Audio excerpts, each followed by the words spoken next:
nós temos dois casos emblemáticos no Brasil, dentre tantos, mas temos dois casos que se destacam pela sua crueldade, pelo seu lado predatório e por essas características comportamentais que aparecem, que é o caso do Francisco das Chagas, que é o caso dos meninos emasculados no Maranhão, e o caso do maníaco do parque, aqui em São Paulo.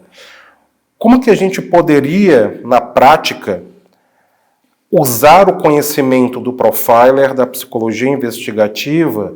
Esses casos já aconteceram, mas como é que a gente poderia demonstrar, para quem nos assiste agora, o funcionamento na prática, na colaboração de um caso como esse? Porque outros Franciscos existem e os dois são Franciscos. Né?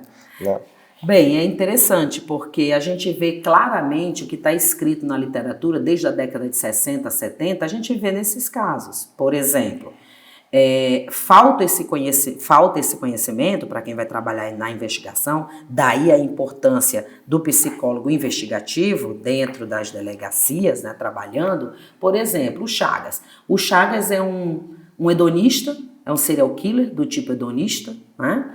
E aí você diz, e o que é isso? Parece uma coisa do outro mundo. Não é.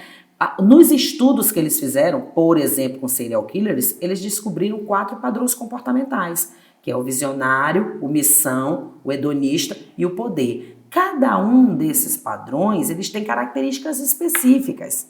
Então, isso ajuda a distinguir entre eles. Por exemplo, quando você está analisando o caso, você vai definir com qual tipo de criminoso eu estou lidando. Eu estou lidando com o hedonista, então o hedonista é o seguinte, ele age assim, ele faz dessa maneira, ele tem a probabilidade de selecionar a vítima dessa maneira, o próximo passo dele vai ser esse. O Francisco das Chagas Brito, a gente sabe que o hedonista segue ritual.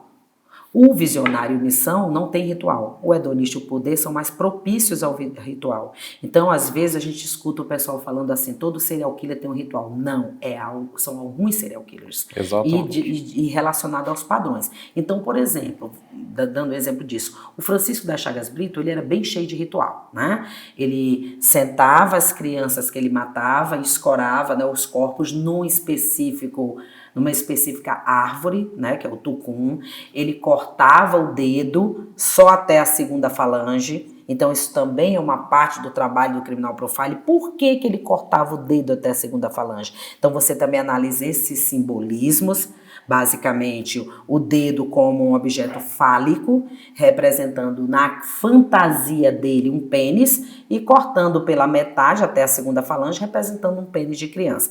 E ele tinha todo esse ritual. Por exemplo, ele cortava, as vítimas eram encontradas com a camiseta cortada pela metade. Então isso ajudou a solucionar o caso, porque um perito do caso lembrou que 4 anos antes ele tinha visto um crime onde a camisa da criança também foi cortada pela metade. Então começaram a ligar esses casos, tá? Mas foi porque o perito lembrou disso. Não existia, né, nenhuma conotação do conhecimento de como esses caras agem. Porque aí sim, se você tivesse conhecimento, olha, esse indivíduo que faz isso, que tem esse simbolismo, e a gente está vendo nesse caso aqui, ele fez outros com mesmos. Vamos procurar, né? Vamos registrar, vamos achar, e aí vai ligando os casos e facilita para a solução dos crimes. Então, Francisco das Chagas, ele tinha muito ritual, muito simbolismo, onde a psicologia pode contribuir muito para interpretar isso, porque a polícia, por não ter o conhecimento na parte da psicologia, do comportamento, eles vão sentir uma certa dificuldade de entender por que isso está sendo feito, por que ele está escolhendo vítima assim, qual será o próximo passo, ele vai continuar repetindo isso ou ele vai mudar? Então, nesse sentido, esse conhecimento da psicologia vai ajudar. Então, o Francisco das Chagas, né, que é um caso muito forte, um caso de muita crueldade, né? O Francisco das Chagas emasculava, que é diferente de castrar. Castrar é cortar o órgão genital, emascular é tirar todo o aparelho reprodutor para fora do corpo. Então tem que fazer incisões no corpo para tirar esse aparelho reprodutor. Então é um caso de muita crueldade. E a maneira como ele cometia, como ele abordava suas vítimas, tudo isso a psicologia pode interpretar, porque ele era bem ligado a simbolismos. Por exemplo, por que cortar metade de tudo? Ele era muito fixado em coisas pela metade, porque na fantasia dele, ele tem que representar isso. Inclusive, o FBI, nas suas análises, ele tem uma parte que fala sobre o papel da fantasia, que vai ajudar a solucionar crimes. Exatamente. Os dois Franciscos, os dois tinham rituais, os dois agiram por muito tempo. O Francisco das Chagas agiu por 15 anos. Ele começa a agir no Pará, em Altamira, no Pará, e vai até São Luís do Maranhão. Então, dentro desse ritual, dessa crueldade, tinha um lado manipulatório desse indivíduo, porque ele levava crianças que muitas dessas ele conhecia. Ele manipulava a criança, o Chagas, o Francisco das Chagas. Ele levava as crianças, ele chamava, como você falou, para ir para o meio do mato, né? Alguns corpos foram encontrados ali, baladeira de passarinho, para pegar passarinho, e pegar jussara, né? Que é uma fruta típica da região. Então, muitas dessas crianças vendiam ali suquinho, sorvete, essas coisas. E ele, olha, para aí, vamos comigo. Então, ele oferecia uma aventura. E essa criança confiava e entrava com ele. E ele ia na delegacia, ele se apresentava para a sociedade como líder comunitário para buscar essas crianças, para encontrar as crianças desaparecidas. Ele agiu por 15 anos. Então, se nós tivéssemos ali a figura do profiler, do perfilador, de um psicólogo criminal analista, talvez ele não teria agido por tanto tempo, porque esse profissional conseguiria interligar e fazer toda essa leitura, como o caso aqui do Maníaco do Parque.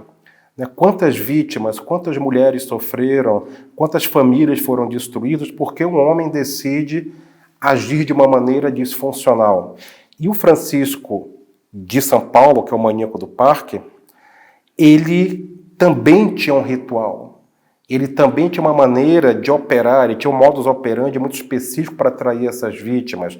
E, de novo, entra o poder de manipulação.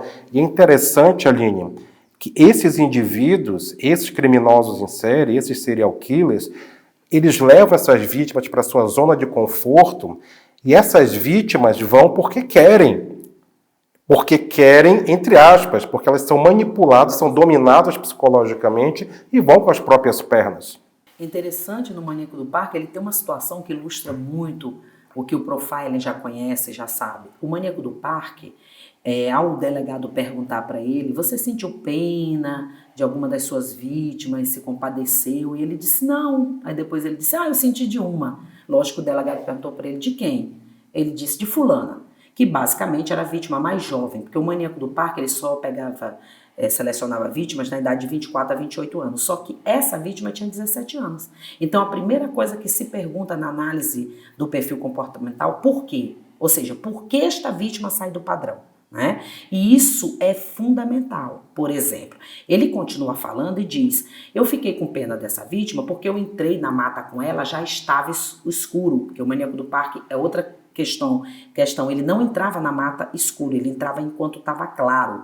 Aí você pergunta por quê? Que lógica tem isso? Vamos continuar. Então ele diz, entrei com essa vítima, estava escuro, então eu me perdi do local que eu queria matar ela, e aí eu bati muito nela, né? Fiquei quase 1 hora andando na mata até que eu achei o local. Aí você se pergunta nessa análise, ele não podia matar essa vítima em qualquer lugar da mata? Podia. Então qual é a importância desse local?